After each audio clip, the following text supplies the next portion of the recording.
ইসরায়েলের সরকারের সঙ্গে গুগলের ক্লাউড কম্পিউটিং চুক্তির বিরোধিতা করায় গুগল ৫০ জন কর্মীকে চাকরিচ্যুত করেছে। সিএনএনের খবরে বলা হয়, চুক্তির বিরোধিতা করে তারা মঙ্গলবার গুগলের কার্যালয়ে প্রতিবাদ বিক্ষোভ করে। এজন্য প্রথমে ২০ জন ও পরে ৩০ জন কর্মী ছাঁটাই করা হয়।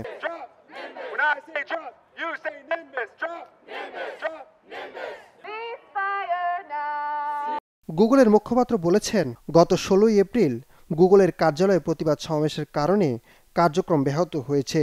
এ বিষয়ে গুগলের তদন্ত শেষ হয়েছে। যারা প্রত্যক্ষভাবে এই কার্যক্রমে অংশ নিয়েছিল তাদের বেশ কয়েকজন কর্মীকে ছাঁটাই করা হয়েছে।